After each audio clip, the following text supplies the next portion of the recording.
Hey guys, so Redmi's flagship K50 series will soon launch in China. There are rumors that it may go official in January next year. The Redmi K50 series will include three models: the vanilla Redmi K50, K50 Pro and K50 Pro Plus. Last week we learned that the K50 Pro Plus will be powered by the Snapdragon 898 SoC, which is Qualcomm's next SoC for flagship smartphones, whereas the base Redmi K50 could be powered by the Snapdragon 870 SoC. While there was no detail about which processor will power the Redmi K50 Pro, Redmi's general manager mentions the unannounced Mediatek Dimensity 2000 for the first time. He asked Redmi fans in his post on Weibo what chip is Dimensity 2000. It's not common for top company executives to mention product that they don't intend to use, so it is safe to assume that Redmi will use this flagship processor. For those unaware, the Dimensity 2000 is Mediatek's upcoming flagship SoC. If we compare the Dimensity 2000 with Snapdragon 898, it appears that the Dimensity 2000 will match or perhaps surpass the Snapdragon 898 SoC. This is a top-level flagship processor with enough performance to catch up with the Snapdragon 898 SoC. The industry considers this processor as MediaTek's turnaround. The Snapdragon 898 is built on Samsung's 4nm process with one X2 super large core clocked at 3.0 GHz, 3 large cores clocked at 2.5 GHz and 4 small cores clocked at 1.79 GHz.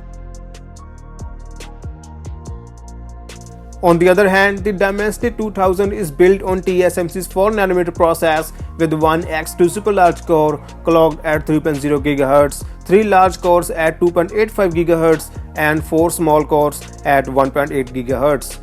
So in terms of design and fabrication process, both chipsets are almost the same, but the 3 large cores on the Dimensity 2000 are clocked at a higher frequency of 2.85 GHz in comparison of 2.5 GHz on the Snapdragon 898. So it may give the Dimensity 2000 a little boost in performance over the Snapdragon 898. For graphics, the Snapdragon 898 will rely on Adreno 730 GPU, and for MediaTek, it's the Mali G710 MC10 GPU. We know when it comes to GPU performance, Qualcomm's Adreno has always had an edge over Mali GPU, but there are confirmations that the Dimensity 2000 GPU will be better than that of the Snapdragon 888 SoC. So I think that even if the Mali GPU is weaker than the Adreno 730, the gap will be minimal. But the biggest difference between the two in terms of CPU is actually the foundry. Qualcomm chose Samsung and MediaTek chose TSMC. According to previous performance, TSMC's process is relatively more mature. The finished product is more mature in terms of power consumption and heat generation, and the performance is more prominent. This will probably give MediaTek an edge over Qualcomm. Meanwhile, a mysterious Vivo phone powered by the Dimensity 2000 SoC spotted on Antutu with a record score of 1 million. For comparison, the current champ Snapdragon 888 Plus has never gone beyond the 900,000 mark on any device.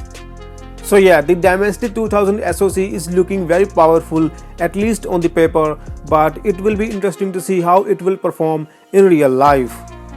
So yeah, what do you guys think about this? Do let me know in the comment section down below, and I'll catch you guys in the next one. Peace out.